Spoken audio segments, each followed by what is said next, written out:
Good afternoon, friends. I welcome you all to this post-Union Budget press conference today. As you all know, Union Budget 24-25 was presented in Parliament today. On the dais, I welcome Honorable Union Minister for Finance and Corporate Affairs, Srimati Nirmala Sitharaman ji. Welcome, ma'am. Honorable Union Minister of State for Finance, Shri Pankaj Chaudhary ji. I also welcome Finance and Expenditure Secretary, Dr. T.V. Somanathan, Secretary Economic Affairs, Shri Ajay Seth, Secretary Deepam, Shri Tarun Kant Pandey ji, Secretary Financial Services, Tuhin Kant Pandey ji, Secretary Financial Services, Dr. Vivek Joshi, Secretary Revenue, Shri Sanjay Malhotra, and Chief Economic Advisor to the Government of India, Dr. V. Anant Nageshwaran, to this press conference. Friends, I request you to follow this following point of order. It would be good if you each of one ask one question each. That will facilitate others to ask questions. And we will try to take most of the questions in this press conference. Ma'am will directly answer your question without any preliminary statement. Over to ma'am. Over to question. Anybody? Question 71, please.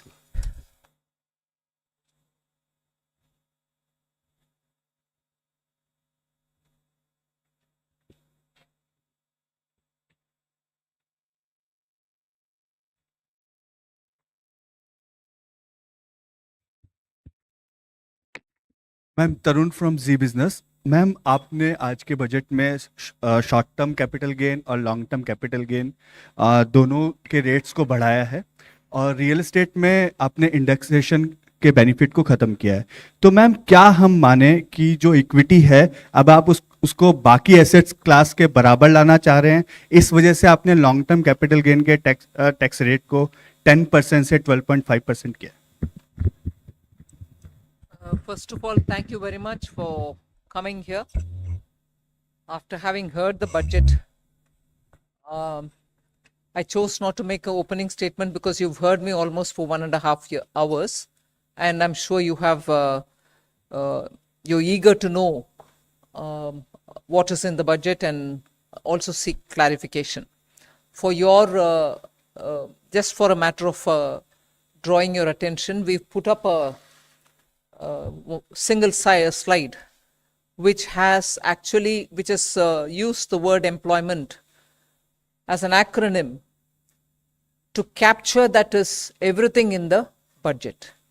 So each letter actually highlights the important points of the budget, and we can elaborate more on that a bit later, but employment captures everything to do with this budget, and I would like you to, for a moment, spend a time on it.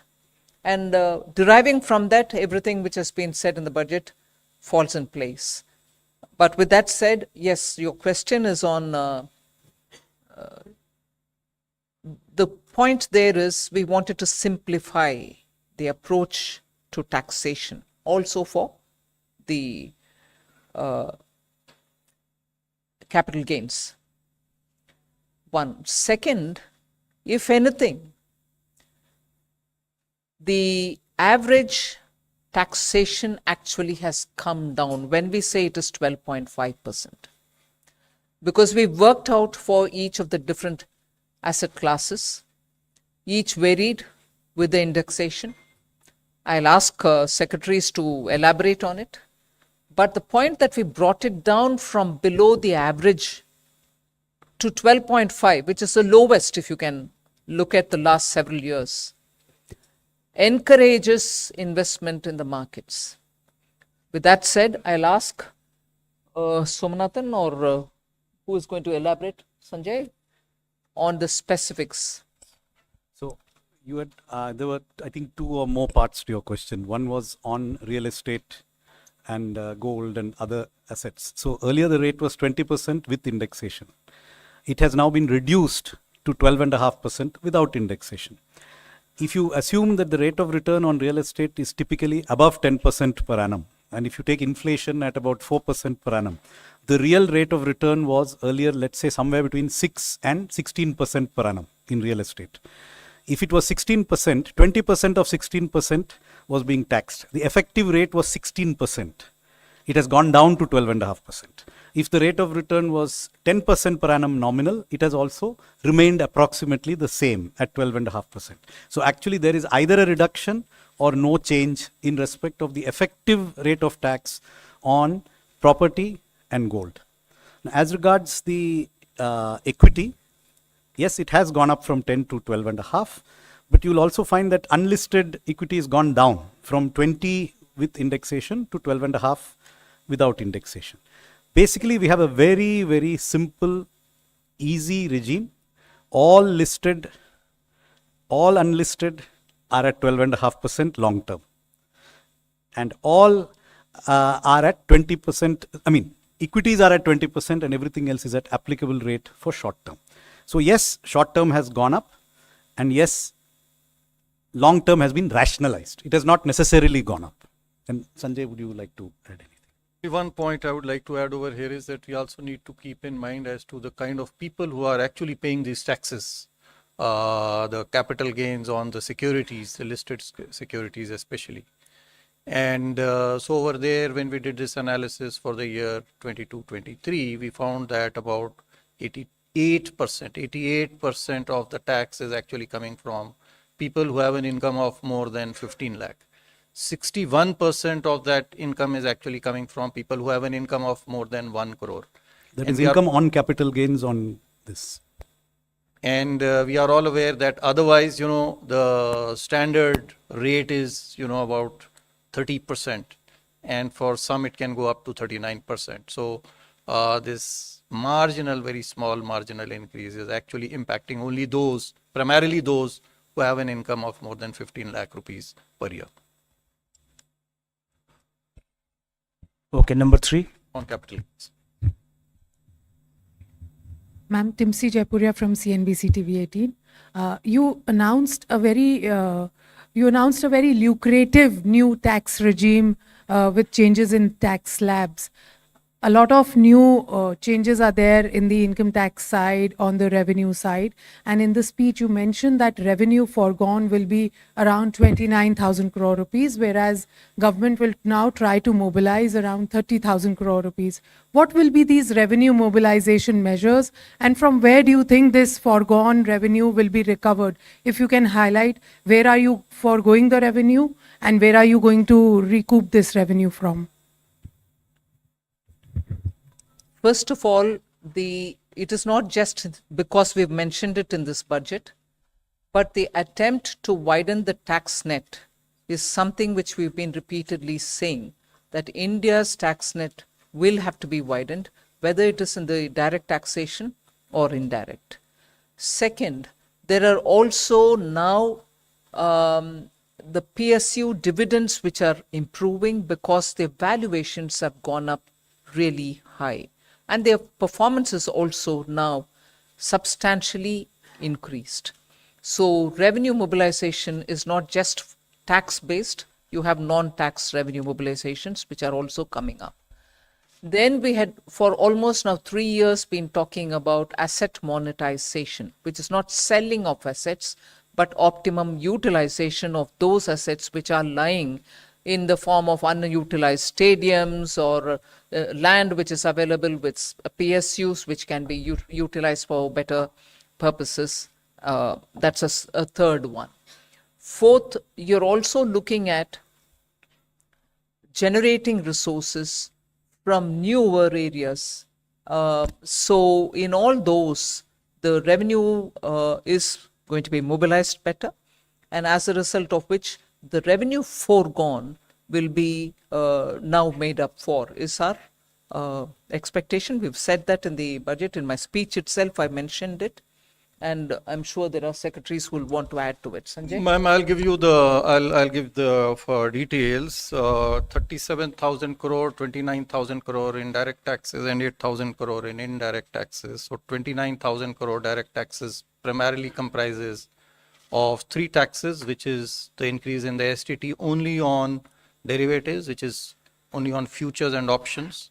And secondly, the buyback tax, which is to be now done in the hands of the recipient. While on the one hand, it will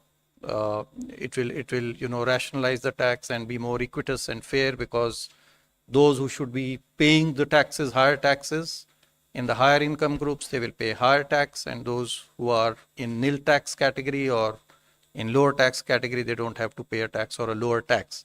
While it does that, at the same time, it does bring in some revenue also, about 4,000 crore, and remaining, about 15,000 crore should come, from the capital gains taxes.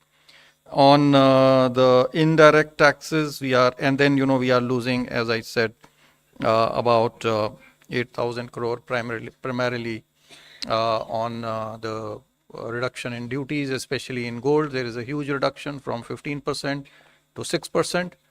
And then there is revenue foregone because of the personal income tax rates and the standard deduction being allowed in the new tax regime. 280, please. Backside, please. Give the mic. Good afternoon, ma'am. This is Surbhi from Business Today. Ma'am, the angel tax has been abolished, which is a very welcome move. But just wanted to understand that one of the things the angel tax was also doing was checking money laundering concerns. So could you explain how these will be taken care of now? Thank you. Thank you very much, and I'm glad to hear it is welcome. You've been raising this issue, as with many others outside of media also, saying, are you considering it? Although it was introduced during the UPA government, and it was introduced in 2012. 2 years had passed, and since after that, when we came in, we tried keeping as a good governance principle, government being a continuum, the tax continued. Although we tried giving carve-outs for startups and also making it simpler, bringing parity for the non-resident Indians, the way in which they've been treated as opposed to the Indian investments and so on. Today we've announced that we will indeed remove it. Exactly the details, Sanjay, would you want to elaborate on it? Yes, sure, ma'am. So we should be aware that this is actually a tax measure. It's not really a money laundering issue, but money laundering issue was being tackled through a tax measure. So first of all, I want to clarify that this tax, there are other provisions in the income tax itself. First of all, to find out the source of these funds.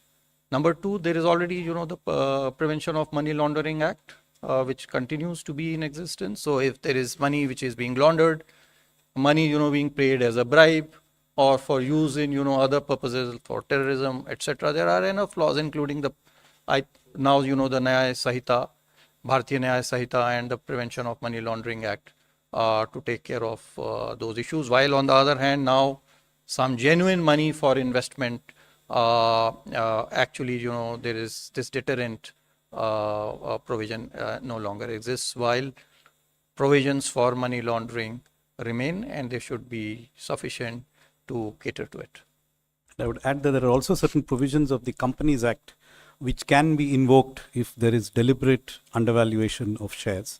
So there are other legal remedies. The balance here is between preventing money laundering but accidentally also preventing investment. So that balance is what we are seeking to get it right. 211, backside.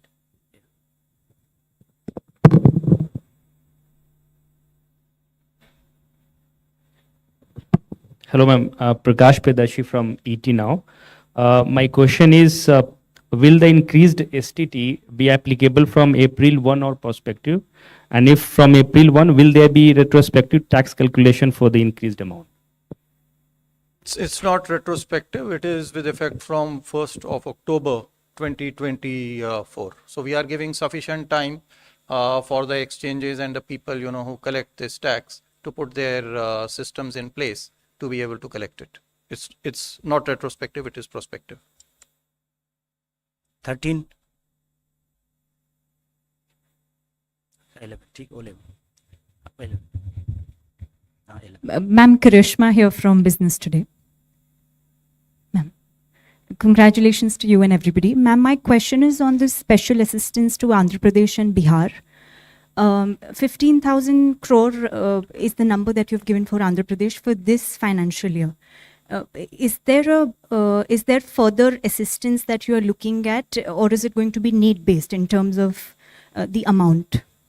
I've already mentioned it in the budget speech that 15,000 crore is coming through the multilateral development assistance, which we borrow from the multilateral banks, whether it is World Bank or ADB or AIB, whatever.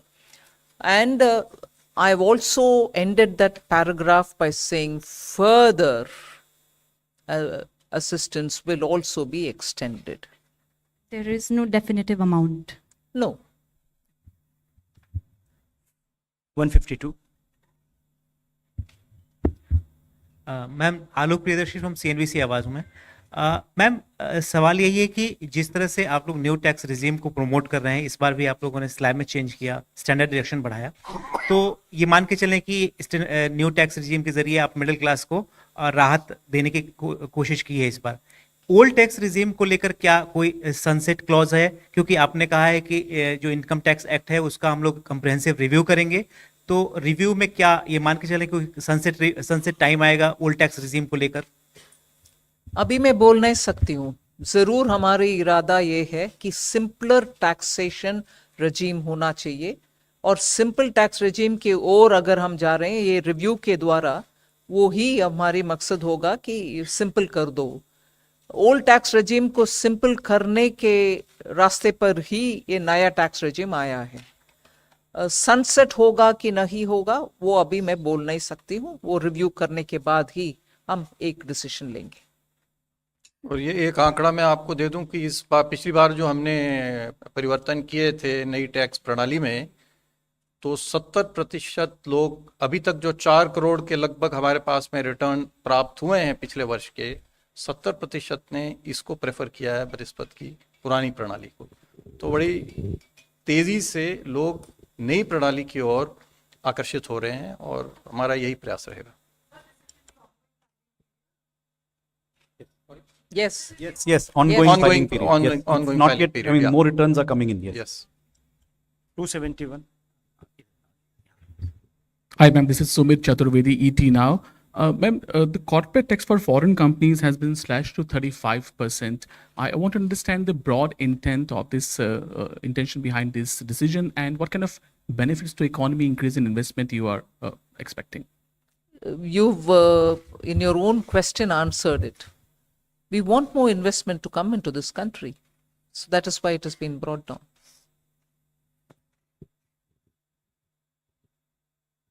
$95. Just to add to that, there was a widened differential between foreign and domestic companies which arose after the tax cut in 2019. When the domestic rates were cut, the foreign rates were not cut. So there was a widening of the gap. With today's change, there is still a higher rate of tax for foreign companies, but it is not now disproportionately higher than domestic. And therefore, this is something where, according to the feedback received from industry, we expect more foreign companies to invest now that this regime is adjusted in this manner. Good evening, ma'am. This is Pal Singh from Outlook Business. You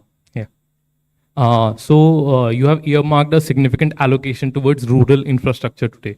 So how much of a boost to consumption and overall demand are we expecting here from this allocation? Do you have any? So it is difficult to quantify what would be the accretion to demand coming from. I mean, the obvious increase is whatever we have increased. But yes, would there be a multiplier? Probably yes.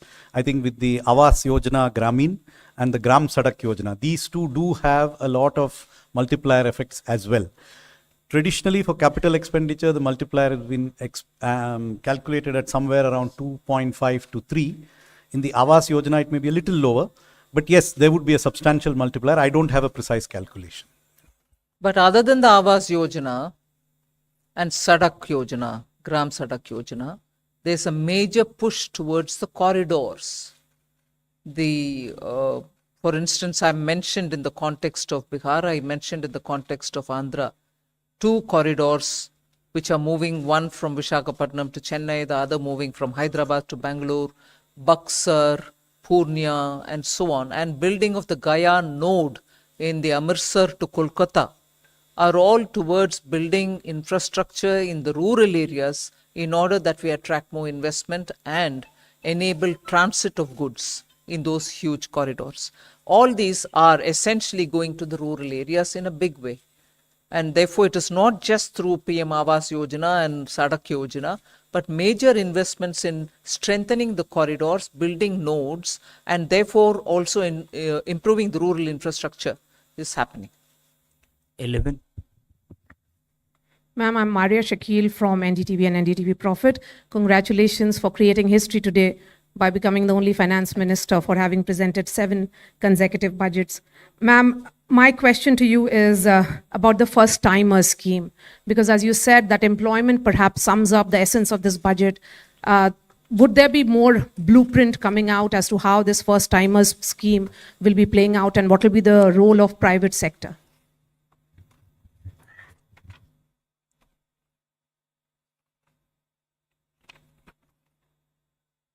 Just 1 minute.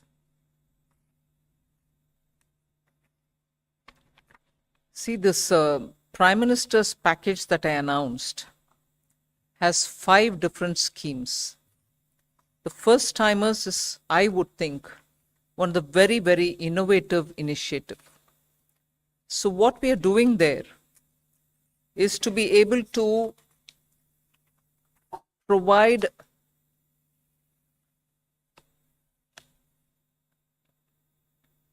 first timers 1 whole month's salary as subsidy.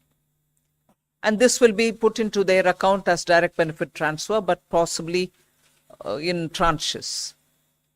When an employer picks up a first timer, and this is through the EPFO that you get to know that they have paid their provident fund amounts, and therefore the first timer indicator that we are talking about will be established.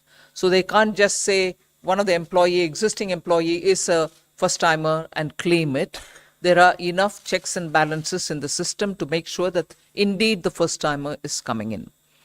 And then the first timers will be put through that learning curve, and this will help them to acquire skills so that they become fully productive.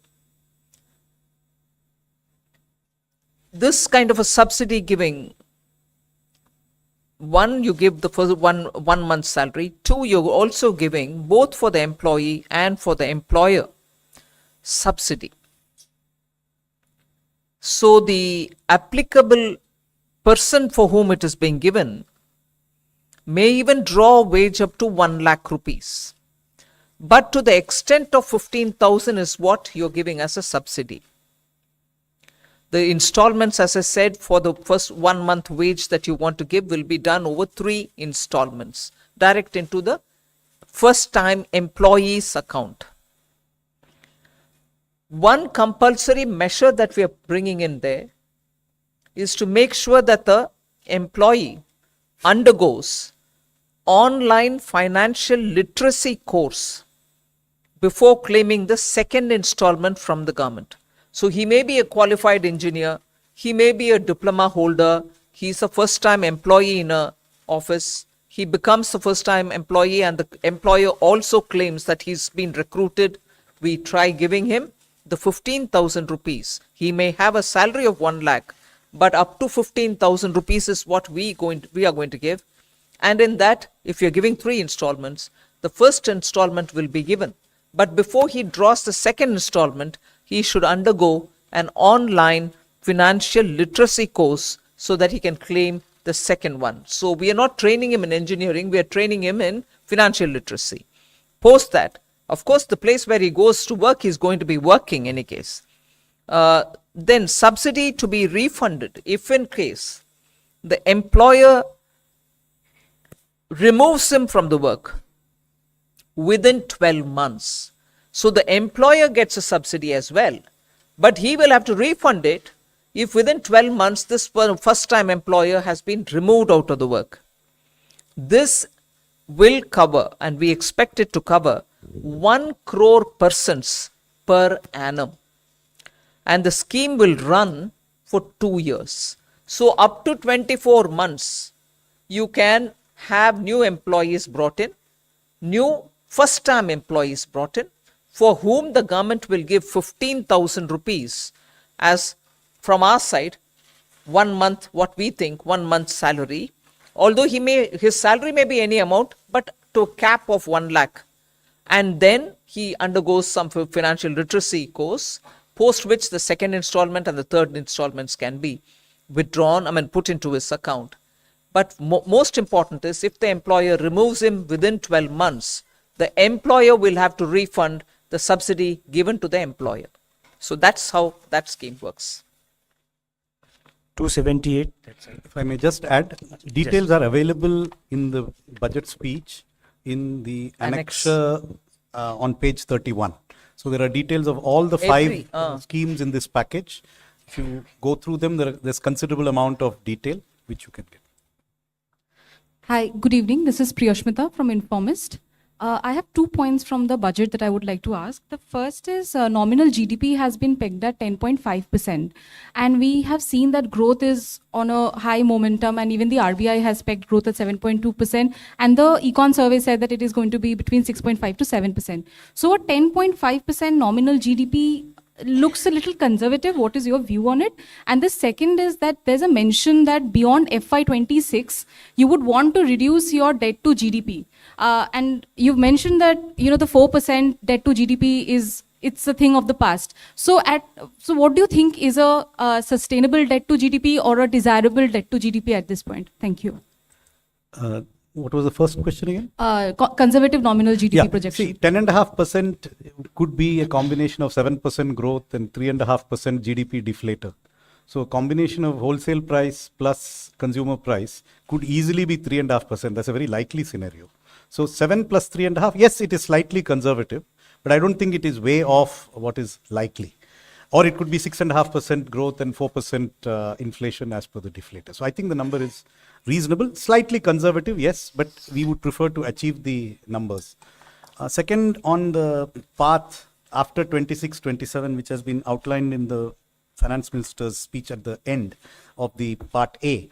So the commitment, as she has mentioned, is to endeavor to reduce the debt to GDP every year. That is in future the fiscal consolidation path. What is the percentage that would result in that fiscal consolidation is not something that we are disclosing here today or can disclose today. It will depend on circumstances, but there is a commitment to lower the debt to GDP ratio. So if every year it has to be reduced, there will necessarily have to be a particular level of deficit which we cannot exceed.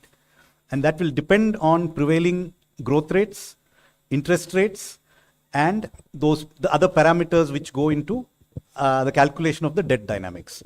But I can tell you that it is most likely to be a figure not above 4.5%. 249. मैं सुनील सौरभ बोल रहा हूँ। मैं आप पहले तो आपको काफ़ी बधाई दे दूंगी, बहुत अच्छा बजट आपने पेश की है।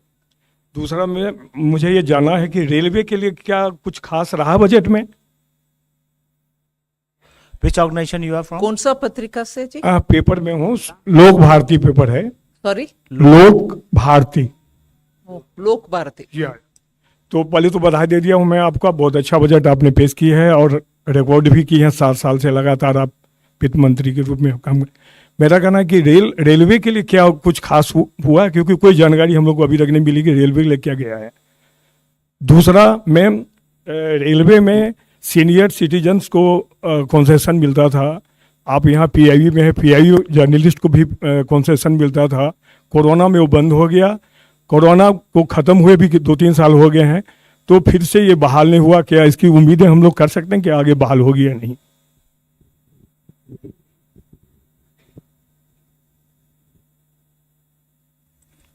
रेलवे का जो एक्सपेंडिचर बजट है next year, it's 2,55,393 crores, which is the highest ever, and it's a very substantial increase in recent years. So that is a very large amount of investment in the railway. So I think there is a very adequate provision.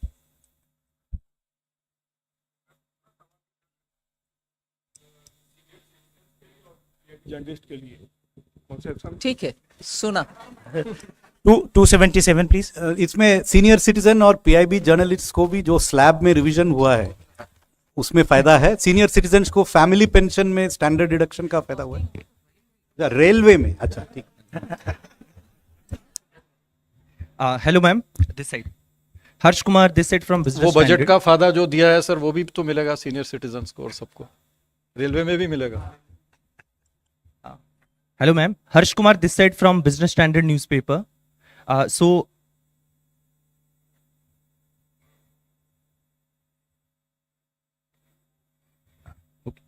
So ma'am, during your speech, you mentioned about the FDI liberalization.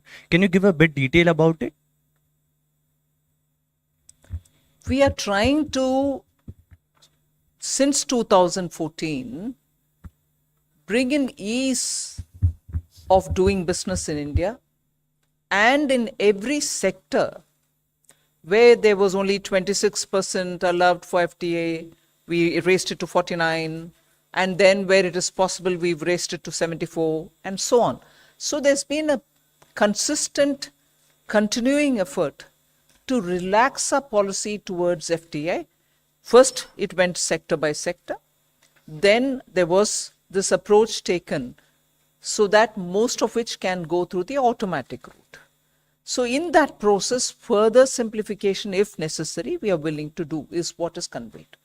Also, ma'am, you have like increased the Mudra loan limit to 20 lakhs, like that cap. So can we expect the increase in Shishu, Tarun, like their types increase? So how much it will be? Can you give detail on that? We've said this only today. See how this works. Okay, thank you. I request you to please one question each person. 123 please. Yeah, here.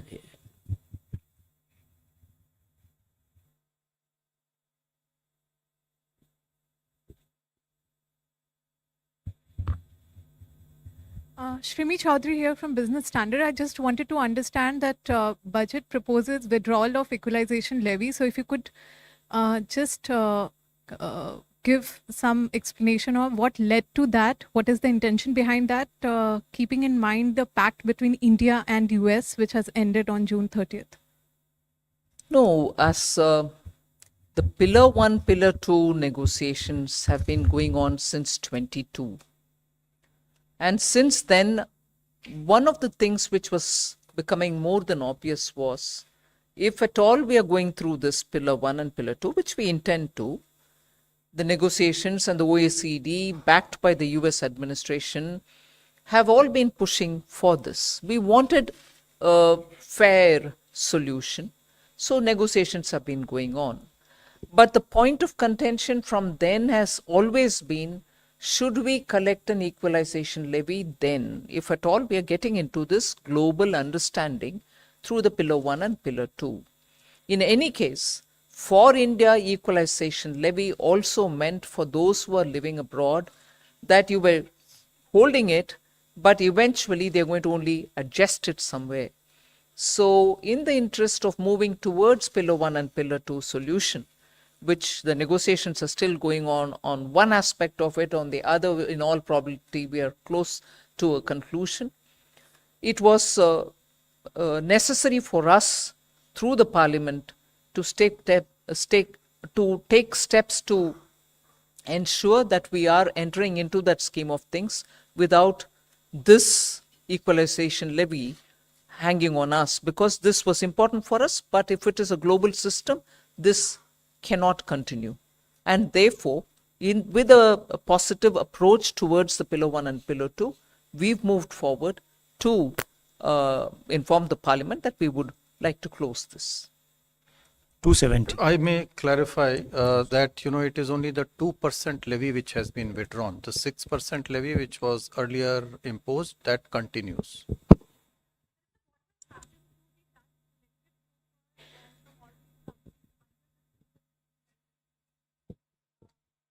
That has already been collected. We'll see. I mean, it is only this withdrawal is only prospective.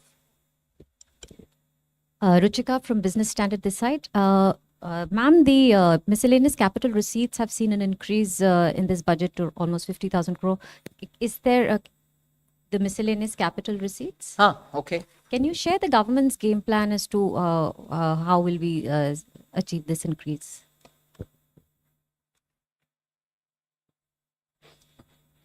The miscellaneous capital receipts are budgeted as, 50,000 crore, which was like 23-24 also, it was 51,000 crore, the interim budget. Now it's 50,000 crore, 24-25. And,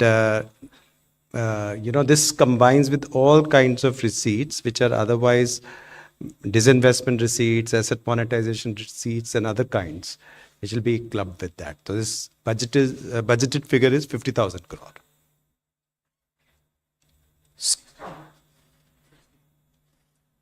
One six. Ma'am, very good evening. Sapna Das here from CNBC. Ma'am, two questions. On the incentive like employment scheme that you have announced, 2 lakh odd crore is your overall fiscal envelope over the duration of the scheme. Could you give us a sense as to, we are already almost halfway through the current financial year by the time you pass the budget. So practically around 7 months will remain for the financial year, but any kind of an allocation that you have done for this scheme for this year, ma'am? One is that. And ma'am, just a corollary also on the miscellaneous receipts question, though not very much part of this budget, but nevertheless, ma'am, government had a very, kind of a bold privatization program. Do we understand that this is now being calibrated? That's it, ma'am. Thank you. First question, as you rightly observed, there are only this is not a full financial year. The schemes have just been announced. They will now go through a process of quick design, appraisal, and approval. However, budget provisions have been made for these schemes, partly in the Ministry of Labour and Employment and partly in the Ministry of Corporate Affairs for the internship scheme.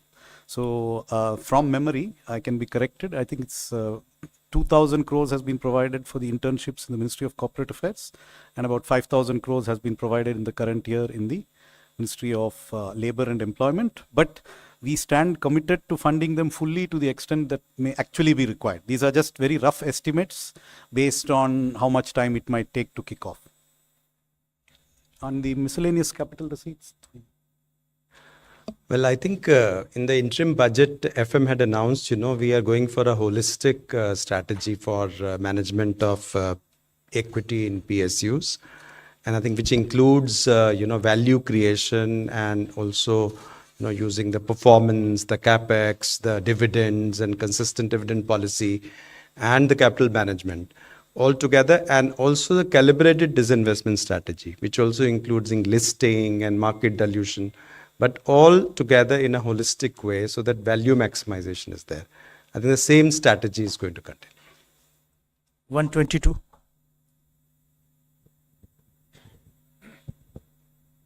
Hi, Rishabh with NDTV Profit here.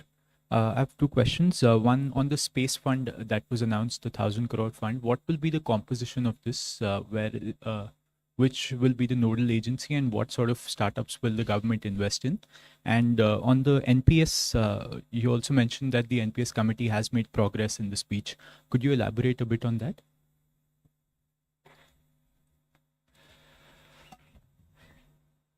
So we have seen that there's a lot of interest of the private sector on participating in the space program. Hitherto, the participation used to be on being a supplier to the space program, but now development of the satellite, mounting experiments there, they're getting into that space. And if you recall, even FDI was opened up in that sector. This is an attempt that Indian entrepreneurs, Indian startup who want to risk capital to get into that area, that should be facilitated. We believe that the amount is 1,000 crore, but that can have a very large multiplier effect. And that's what the scheme announces. On your question on the, I think your second question was on the government NPS, right?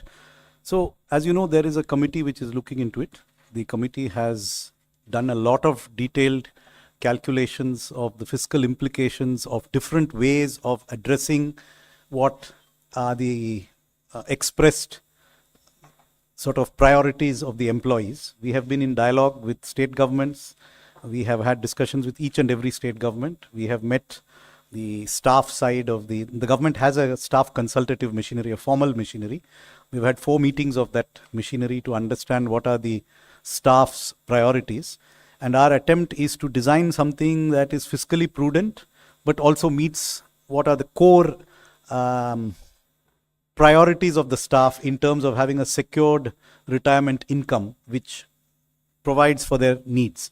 So this is a balancing act, because obviously there are costs. The more you give, more expensive it is.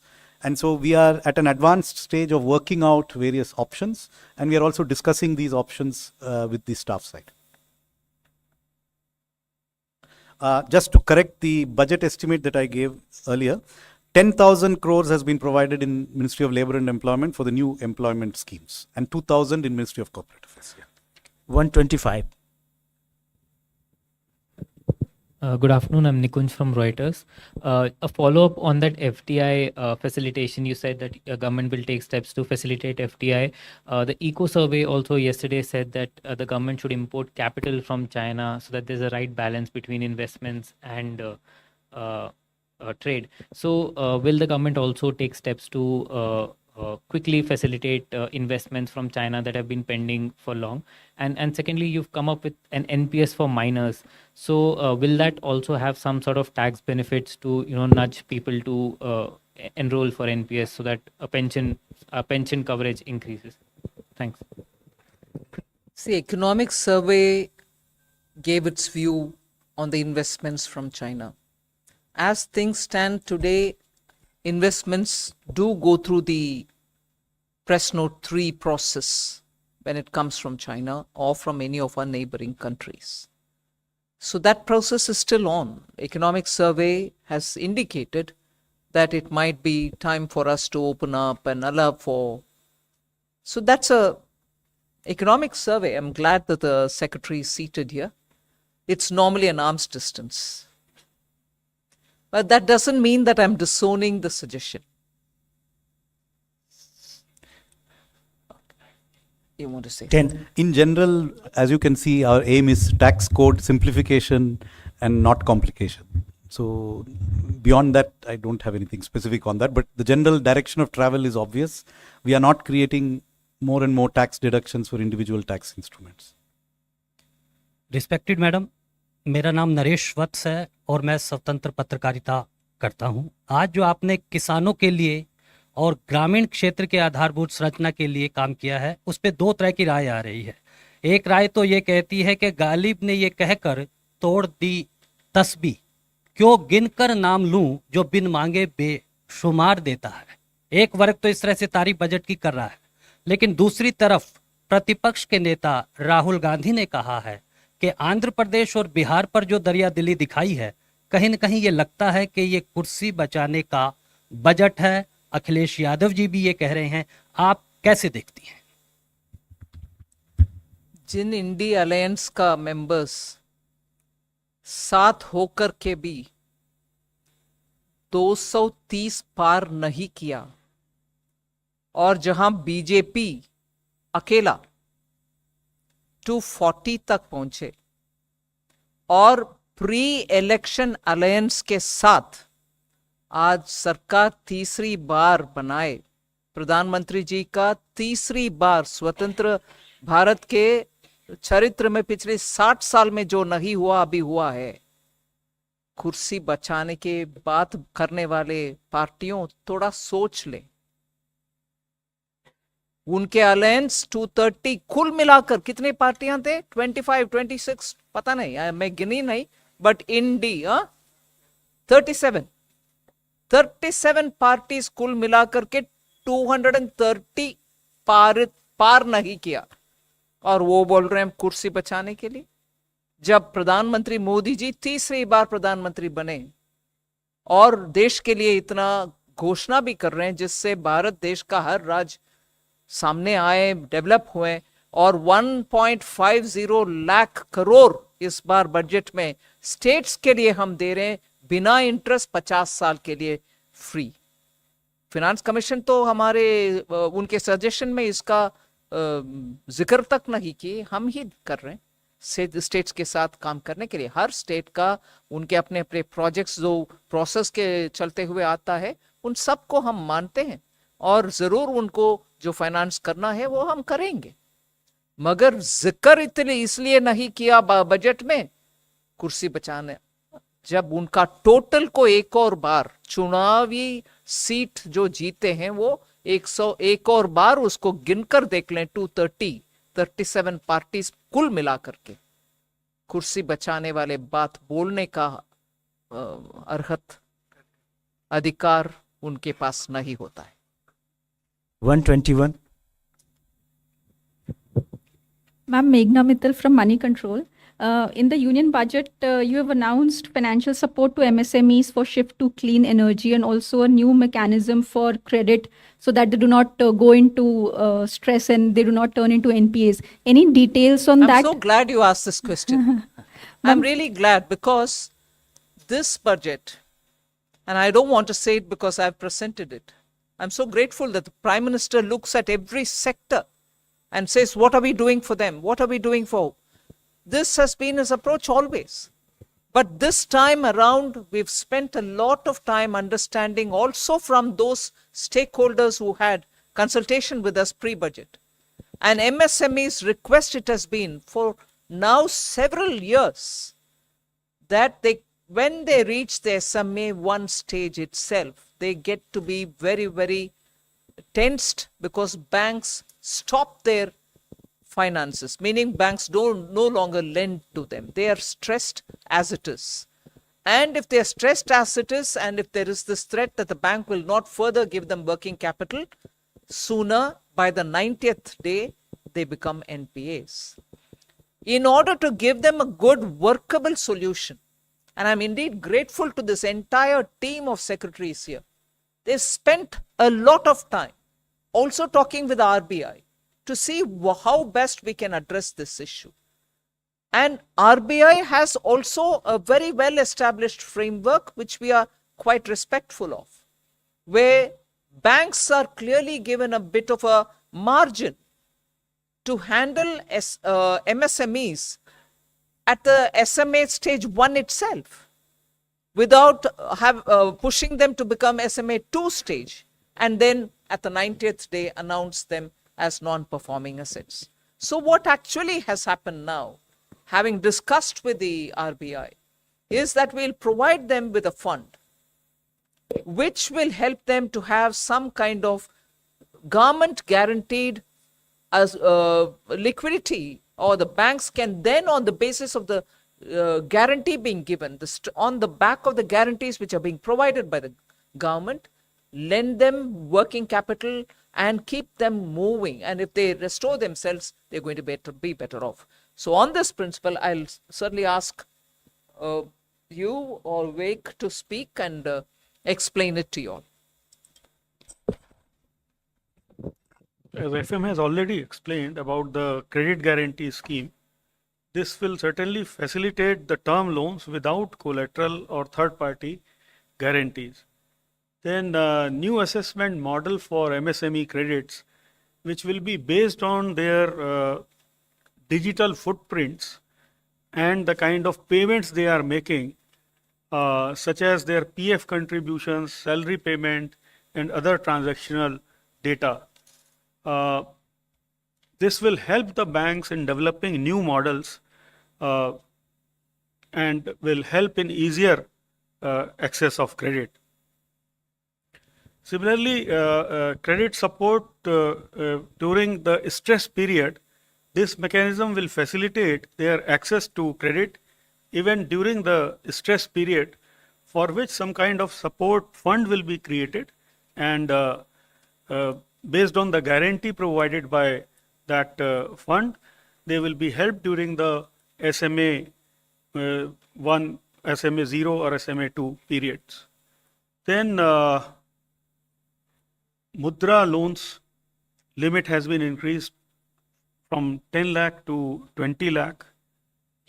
Similarly, enhanced scope for mandatory onboarding in TREDS platform has been also reduced from 500 crore to 250 crore of turnover. SIDBI will also open more branches in MSME sectors. Yeah, sorry. In short, what it does is for the MSMEs, through this one budget, we've announced 8 different steps, each one of them addressing this particular problems with MSMEs face, and for which the MSMEs during the stakeholder consultation wanted us to give them some solutions. So specifically 8 of them have been designed to address that. I would just like to supplement two of the points. One is the credit guarantee scheme in the manufacturing sector of up to 100 crores for the acquisition of capital equipment, machinery, etc. So this is an idea which came from the MSMEs, as the Honorable Minister said, stating that typically MSME credit is for working capital, but they sometimes have needs to invest, and it could even be a new MSME enterprise which needs to invest in equipment. So the proposal in this scheme, which has also been discussed by a working group chaired by the Chief Economic Advisor with the Reserve Bank, with the credit guarantee institutions, is a self-financing mechanism. An MSME which wants to avail of a credit guarantee for this term loan will have to pay an initial upfront guarantee fee, followed by an annual top-up fee which will be based on the reducing balance of the loan. So there is no subsidy from the government which is envisaged in this scheme, unlike the CGTMSE, which is a working capital loan scheme where the government actually provides the corpus. In this case, the corpus itself will be self-financing, coming from pooling of MSMEs' upfront fees. This is a scheme which they have asked for and which is viable on its own without government's financial subsidy. The government will have to provide a second level backstop guarantee in case the defaults exceed a particular level, which is unlikely, but there will be a backstop facility from the government. The second one on the SMA accounts, the criticism that we, or rather the grievance that came from the MSMEs is that when an MSME becomes delayed in repayment and enters into what is called special mention account 0 and then special account 1 and then eventually NPA.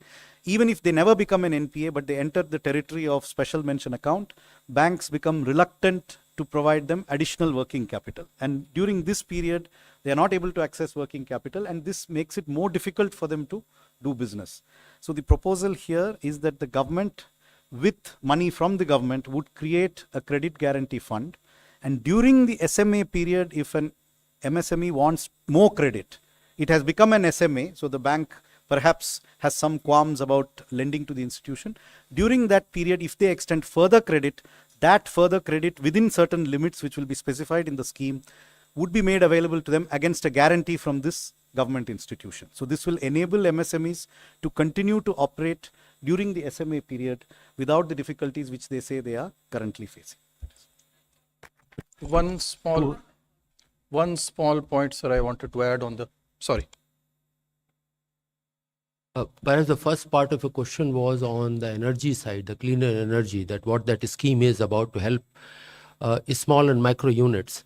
Often when we talk about moving towards the cleaner forms of energy, our attempt or our focus is on large industries, and these small industries do not have the financial strength to get into those areas. So first part is help them to getting an audit done, which is an investment grade, meaning what it would take to move to help them moving towards a more efficient use of energy.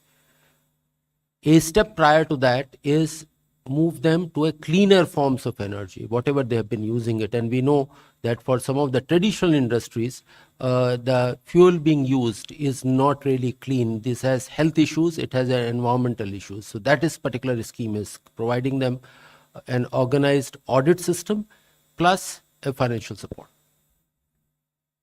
Just one small point which could not be highlighted in the speech, but which is primarily aimed at MSMEs, pertains to the expenditure that is allowed on partnership firms for the salary that is paid to the working partners. So presently the limits are for the firms which have the firms which have a profit of 3 lakh or less, it is capped at 1.5 lakh rupees. Or 90%, whichever is lower. So this limit has been increased to 3 lakh and up to a profit of 6 lakh. So this will also reduce taxation on these partnership firms, most of which are in the micro and small enterprises sector. Thank you. 212. There.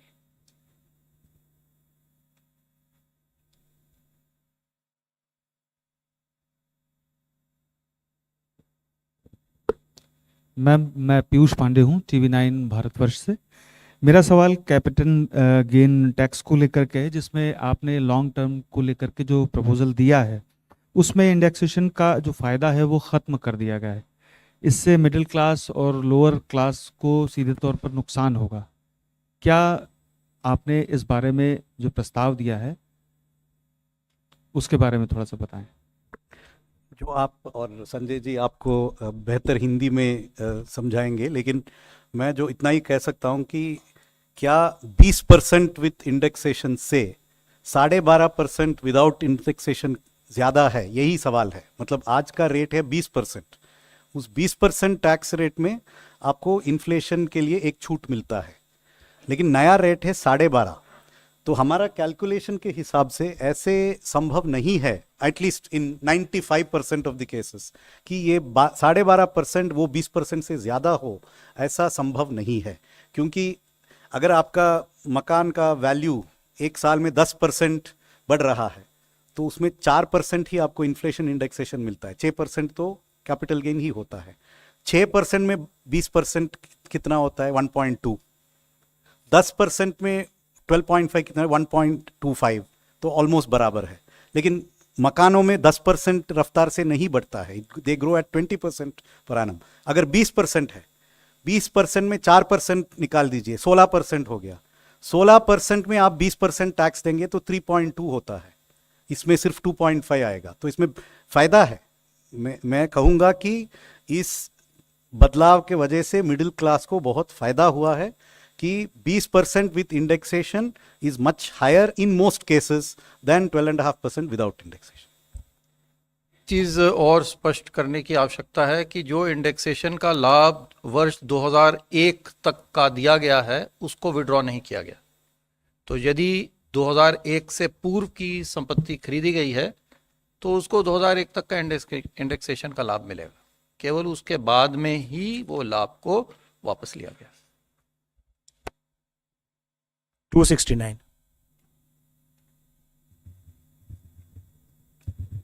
Hello, ma'am. Good afternoon. I'm Kriti from Informist Media.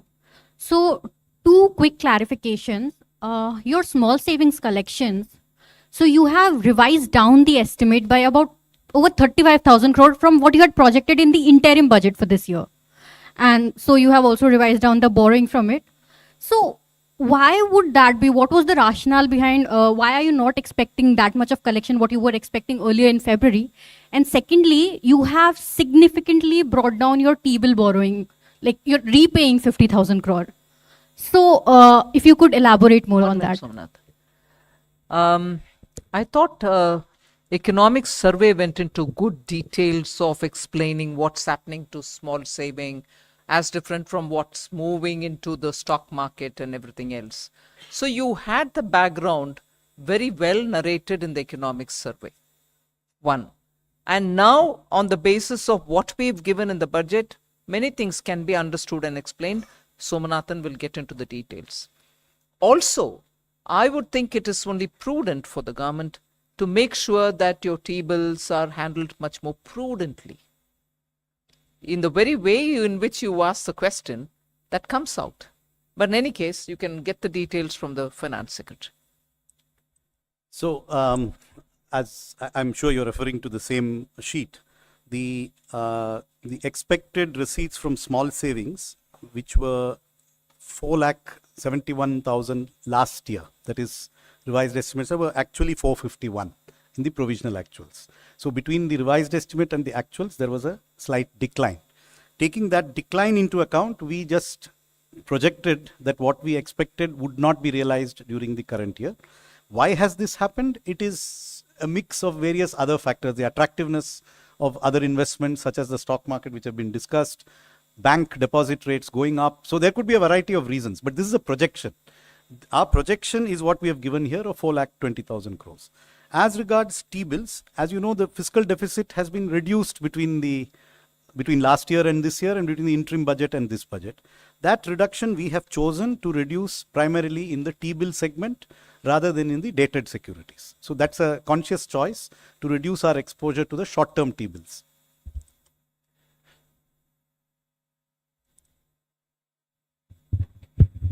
Ma'am, I am Monica from the New Indian Express. Ma'am, regarding this Income Tax Act, I want to know what are the major issues or concerns that have prompted the government to undertake this comprehensive review, and if you can shed light on the anticipated timeline for the implementation of these changes. I think not just this year, but we've been talking about simplifying personal income tax. The direct taxation code itself is something which has been discussed now for nearly 4-5 years, as much as I remember. Since 2019, we've been talking about it, if not earlier. So the idea is gradually we are moving towards a simplified taxation regime. And of course, even as we talk about it, also to bring down the incidence of tax itself. So there is no new context, but a context which has prevailed for some time, and therefore we are taking this review up now. As to how it'll and when it'll come into force, it'll be too early for me to say. I've just announced it. We'd like to do it at the earliest. I think I've given some kind of a 6 months time or something. 6 months.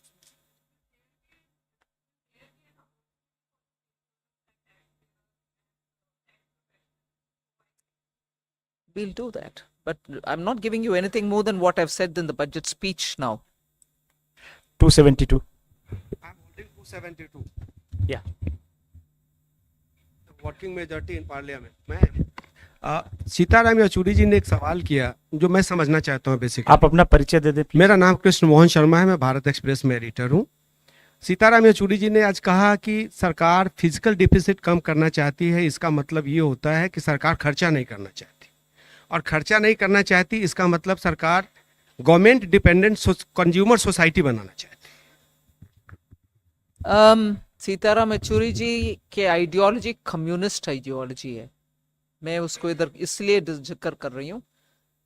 सरकार के द्वारा जो खर्च, particularly capital expenditure, मतलब asset creation, public asset creation, private नहीं, public asset creation के लिए 11 लाख इस बजट में घोषित किया है। 11,11,111 करोड़ सिर्फ इस साल बजट में पब्लिक एसेट क्रिएशन के लिए, जो सभी लोगों के लिए, जनता के हित में जो एसेट बिल्ड होता है, जिससे रोजगार बढ़ती है, जिससे जाना आना उसका सुविधा होता है, जिससे हमारी कैपेसिटी पोर्ट्स में, एयरपोर्ट्स में बढ़ती है।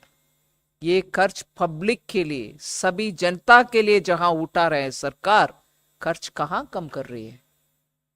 थोड़ा बजट रिपोर्ट को पूरा पढ़ने के बाद उनके बयान देने के लिए सुझाव दीजिए।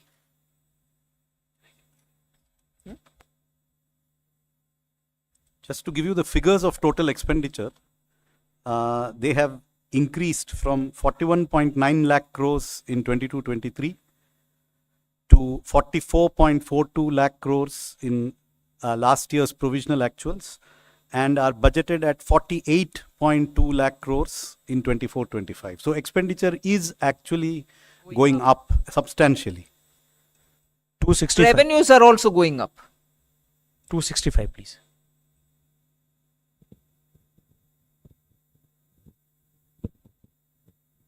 Sir, Vikas Dhoot from The Hindu. This is actually to get some details on one of the expenditure budget details that I went through. One of the highest increases we are seeing in outlay. Can you introduce yourself again? On the capital outlay side on other general Can you services. introduce yourself, Vikant, again? Yeah, this is Vikas from The Hindu. Vikas from Hindu Business Line. So on the capital outlay in the other general services head, we are seeing a jump from 6 crore to 62,600 crore roughly. And, we try to match it. I think it talks about the allocation as being for new schemes. So I wanted to get a sense of which schemes are covered. This was actually mentioned in the interim budget speech. See, this budget is a continuation of the interim budget. If you remember, there was an announcement of a large scheme for innovation, research and development, the funding for which was housed in the Department of Economic Affairs, and that continues to be housed there until the target groups and the various departments which will implement it are decided upon. Secondly, so that's not the only component of the 62,000.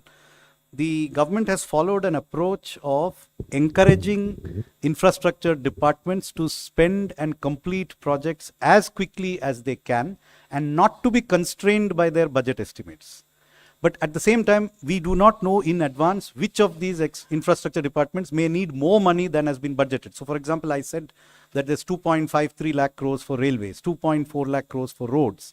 It's possible that they may need more. And if they need more, we have set aside money for that, which is kept tentatively in the Department of Economic Affairs, but which will be reallocated to the necessary departments when the need arises. That is what the 62,000 is for.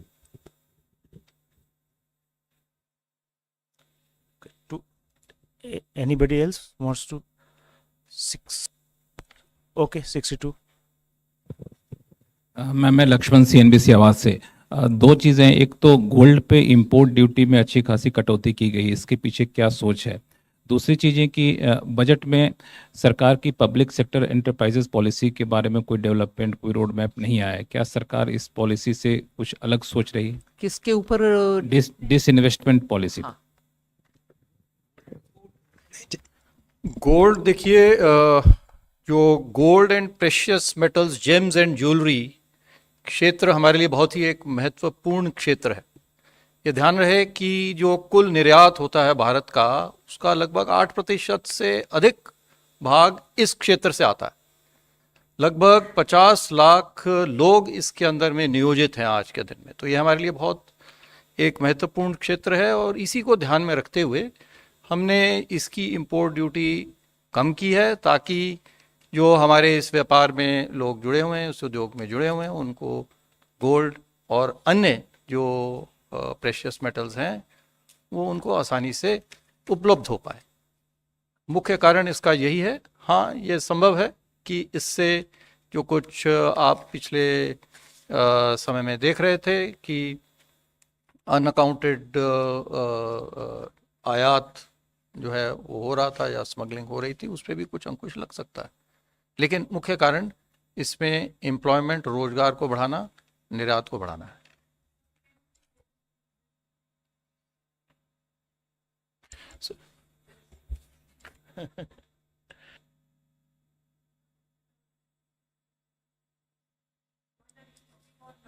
No, very well taken. He will say it in English, but I'm wondering if it's a journalist from the South. No problems. No, only thing I said is this is primarily to increase employment in this huge labor-intensive sector of gems and jewelry, where we have reduced the duties. It contributes more than 8% to India's exports, and 50 lakh people are actually employed in this. So this is the primary reason. There's another announcement in this regard, not on import duties, but for diamonds also. For raw diamonds, the Honorable Minister had announced that raw diamonds, we will give a special harbor rate for the foreign mining companies. So it should, both of them should be seen in that light to basically promote employment in these labor-intensive sectors. Thank you. 211.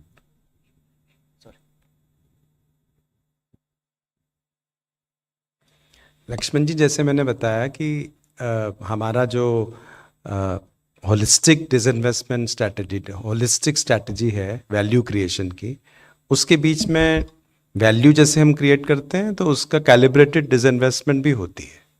जैसे पीछे भी listing हुई थी, इरेडा की listing हुई थी, उससे पहले LIC की हुई थी, मार्केट डेल्यूशंस भी हैं।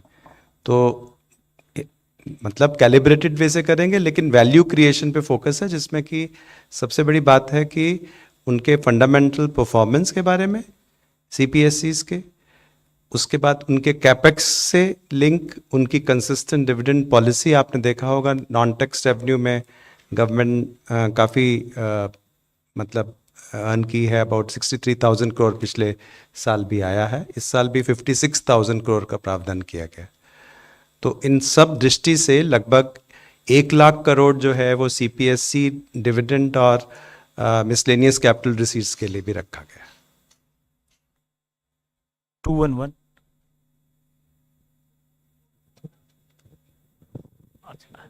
निकुंज। Sir, ma'am,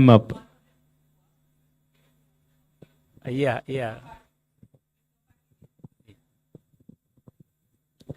Ma'am, thank you. Bani Kinkar Patnaik from the Economic Times. Ma'am, on your debt reduction plan, so does it mean that from FY27 onwards, the reduction in debt ratio will be the primary anchor of your fiscal management instead of fiscal deficit? And ma'am, related question, while it is not feasible to, firm up short-term or medium-term target for reduction in debt ratio, but would you be looking at any long-term goal for this? Yes, you have correctly identified that there is an approach which is outlined in that sentence, which is that hereafter it is not the intention to focus on a deficit number, but rather to look at what will keep reducing our debt to GDP ratio in normal years. The reason for this is a fixed figure which historically was enshrined in the FRBM Act in the past does not take into account the specific debt dynamics of a fast growing economy like India. So that figure of 3%, in fact, there are people who attribute a part of it correctly or wrongly to the Maastricht Treaty in Europe. But the growth rates of those countries are very low. So what is sustainable in a fast growing economy is very different from the debt which is sustainable in a slow growing economy. So India is today the fastest growing large economy in the world. The deficit which we can support in a particular year without expanding our debt is not necessarily 3%. It is much more than 3%. As I said earlier, it is probably less than 4.5%. But so without getting into specifics, yes, it is a new approach that the government has spoken about. And so each year's calibration will be based on what will be a percentage which will keep our debt on a reducing path. Now that will of course be set out closer to the year when it comes into effect. 17 number, then Nikunj will come back to you. Ma'am, this is Arun from ETV. Can I ask a question in Telugu? Ma'am, అమరావతికి సంబంధించి 15,000 crores మీరు ఈరోజు announce చేశారు. దీంతోపాటు పోలవరం ప్రాజెక్టుకి సంబంధించి announce చేశారు. So 15,000 crores government grant ఇస్తుందా లేదా లోన్ రూపంలో ఇస్తుందా? ఒకటి. రెండు, పోలవరం ప్రాజెక్టుకి సంబంధించి అనౌన్స్ చేసినారు. పోలవరం ప్రాజెక్టుకి పూర్తి సపోర్ట్ ఇస్తామని చెప్పారు. ఎంత మొత్తంలో ఇవ్వటానికి అవకాశం ఉంది కేంద్ర ప్రభుత్వం? ముందుగా పోలవరం గురించి మాట్లాడితే దానికి ఒక పోలవరం నేషనల్ ప్రాజెక్ట్స్, సో అది కేంద్ర ప్రభుత్వం మీద ఉంటుంది. మోస్ట్ నేషనల్ ప్రాజెక్ట్ అని చెప్పినప్పటికీ అది సెంట్రల్ గవర్నమెంట్ ఇంప్లిమెంట్ చేస్తుంది. కానీ ఇక్కడ ఆంధ్రప్రదేశ్ గవర్నమెంట్ ఇంప్లిమెంట్ చేస్తుంది నేషనల్ ప్రాజెక్ట్ని. అది 2014లో మనం ఒప్పుకున్నాం ఆ కండిషన్కి. దాని ప్రకారం రీహాబిలిటేషన్ ఎంతవరకు కట్టుబాటు ఉంటుంది, ఎంతవరకు గ్రామంలో ఉన్న వాళ్ళని అక్కడి నుంచి తరలించినప్పటికీ వాళ్ళకి ఇవ్వాల్సిన అమౌంట్ ఎంత ఉంటుంది, రిలీఫ్ రీహాబిలిటేషన్ 2013 యాక్ట్ కింద, ఇవన్నీ డీటెయిల్స్ అప్పటికే ఒక లెవెల్కి ఒప్పుకున్నాక క్యాబినెట్ నుంచి అప్రూవల్ తీసుకున్నారు. అప్రూవల్ ఒక ఎత్తు వరకు పోలవరం డ్యామ్ బిల్డ్ చేయడానికి. దాని తర్వాత కన్స్ట్రక్షన్స్ మొదలు పెట్టినప్పటికీ మెల్లమెల్లగా ఒక హైట్ వరకు వచ్చి దాని తర్వాత కింద ఉన్నటువంటి గ్రామాలకి ఇచ్చాం కానీ పైన ఉన్నటువంటి గ్రామానికి ఇవ్వలేదు. ఇట్లాగా కొత్త కొత్త ఇష్యూస్ రావడం మొదలైంది. సో నేను మీకు చెప్పవలసిన విషయం ఏంటంటే, ఇప్పుడు వరకే ఒప్పుకున్న అన్ని కండిషన్స్కి గవర్నమెంట్ ఎంతవరకు డబ్బు ఇవ్వాలో అది ఇస్తాం. ఇప్పటికీ ఇంకా కొత్త ప్రాబ్లమ్స్ కూడా కొంచెం వచ్చి ఉన్నాయి. నేను ఆ వివరంలో వెళ్ళలే. కానీ అది ఒక నేషనల్ ప్రాజెక్ట్. మేము ఒప్పుకున్నాం. సెంట్రల్ గవర్నమెంట్ అది తనకంటూ ఉన్నటువంటి ఒక ప్రాజెక్ట్ అని ఒప్పుకుంది. సో అది కంప్లీట్ చేయడానికి ఎంత అవుతుందో అంత మేము చేయాల్సిందే. తర్వాత అది గ్రాంటా లేదు సెంట్రల్ గవర్నమెంట్ నేషనల్ బ్యాంక్ నుంచి తీసుకొస్తున్నారు ఏంటి అని అంటే నేషనల్ ప్రాజెక్ట్ అన్నప్పటికీ ఖర్చు మాది కదా. సో గ్రాంటా అని అడగడానికి అక్కడ ఆస్కారం లేదు.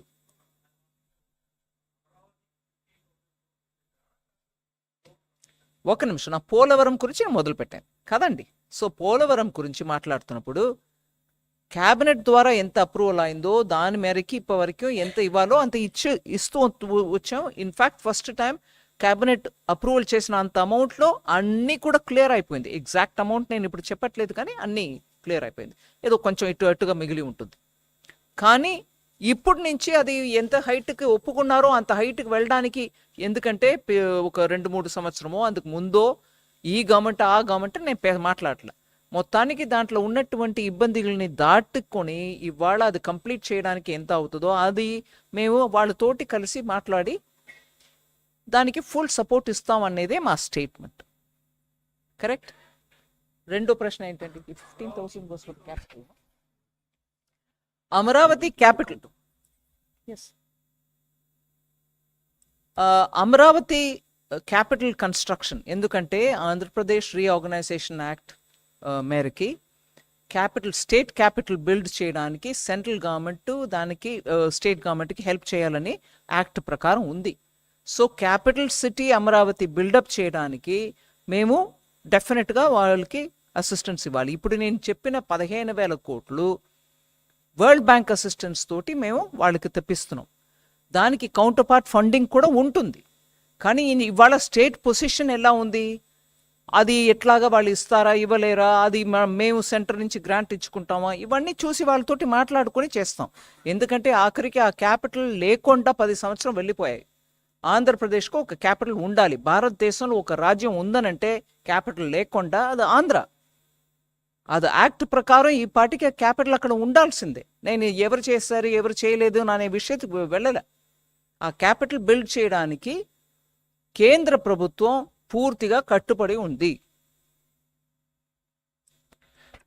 211. Ma'am, though there are several decisions on custom duties in the budget, but the steel companies have approached government in order to increase custom duties on their finished products to discourage import of various products, especially from China and Vietnam. So why the government has decided to ignore this decision?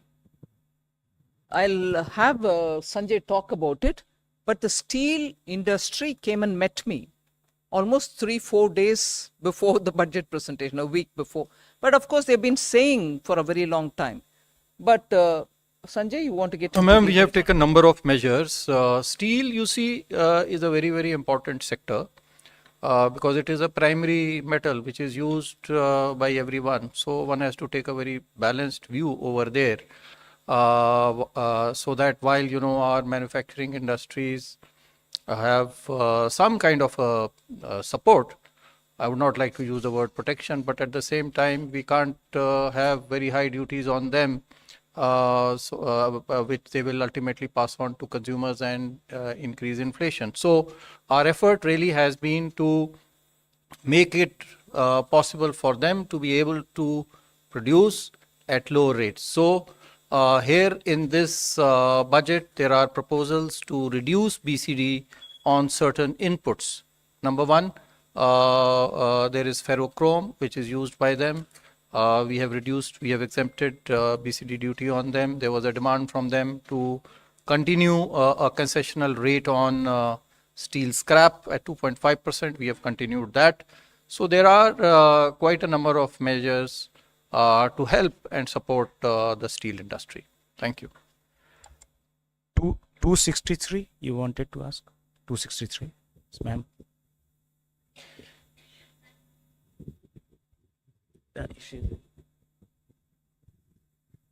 मैं Nandita, Bengali newspaper Sangbad प्रतिदिन से।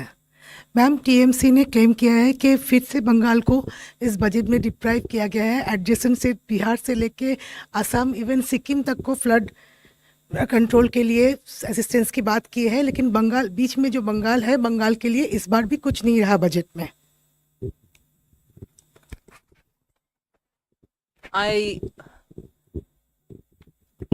आप हिंदी में प्रश्न पूछे, please allow me to speak in English.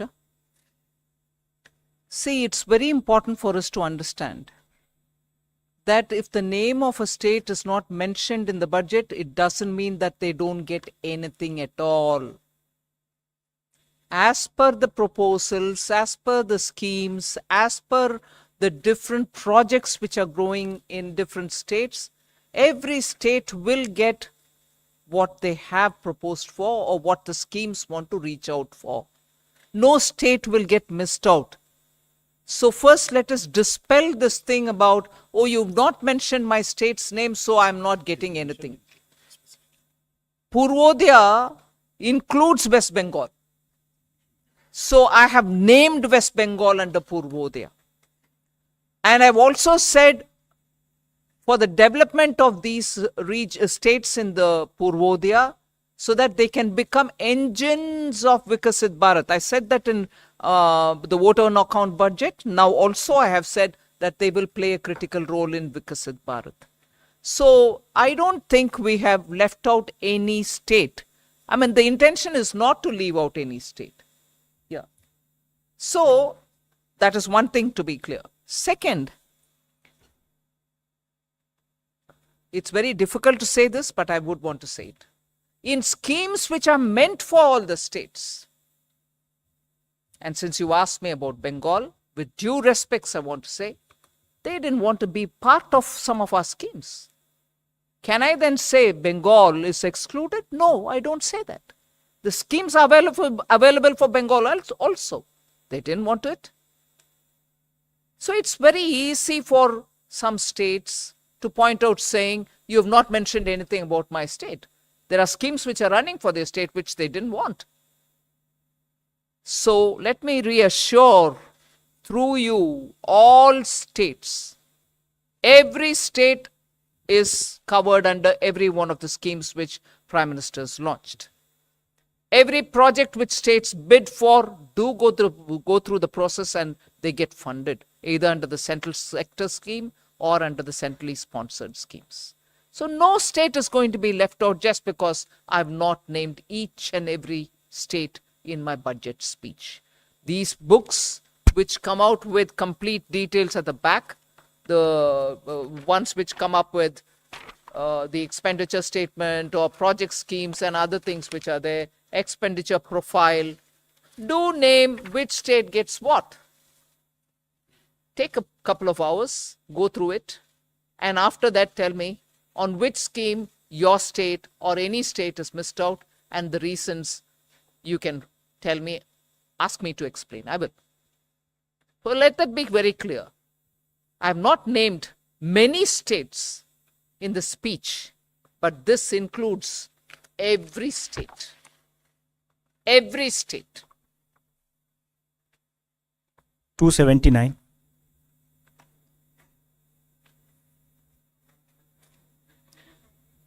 Can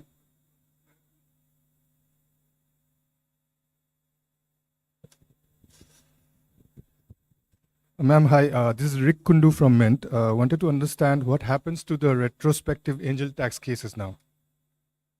Retrospective angel tax cases. The corporates fighting Sanjay, them. do you want to? There is no retrospective tax that we have imposed. We are very, very careful about that. We don't want to impose any retrospective tax, and in same light, if there is any such previous case which is there, those cases will continue. Of course, we will see them in light of the facts and circumstances of each case. And I can assure you on behalf of the finance minister and the board present over here that it's only where there is actually a money laundering over there, only in those cases that this tax will actually be will it be imposed. Thank you. 63. Ma'am, मैं अमलेंदु हूँ, freelance journalist हूँ। केंद्र सरकार के 47 lakh employee इस budget को लेकर के काफ़ी बेसब्री से इंतज़ार कर रहे थे, जो 8वें वेतन आयोग को लेकर के कुछ बजट में कहा जाएगा या प्रावधान किया जाएगा, लेकिन इस बजट में कहीं कुछ दिख नहीं रहा है। तो क्या सरकार 8वें वेतन आयोग के बारे में नहीं सोच रही है, या सोच रही है तो फिर उसके लिए क्या कुछ प्रावधान करने की योजना है? ठीक है, कुछ अनाउंसमेंट करना है तो करेंगे। वैसे भी वो इम्प्लीमेंटेशन 26 जनवरी से ही लागू होना था, होने वाले हैं। सो उसके बारे में कुछ है तो बोलेंगे। 21. Yeah, good evening, ma'am. I'm Siddharth from Bloomberg. This side. Yeah. खत्म कर दिया आपने। हाँ, एक बार पूछ No, चुका no, हूँ। I haven't asked. I'm asking now. ठीक है, I'm पूछ Siddharth from लिए। Bloomberg. Bloomberg. I just wanted to know, in this holistic approach of disinvestment, is stake sales or privatization strategic still on the table? Because there seems to be a complete silence on that. नहीं, please repeat your question.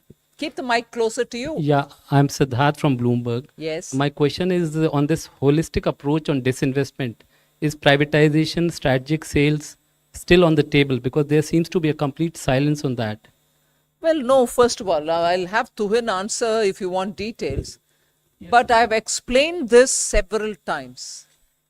Privatization or disinvestment, as decided by the cabinet, is a cabinet decision. It has to be honored.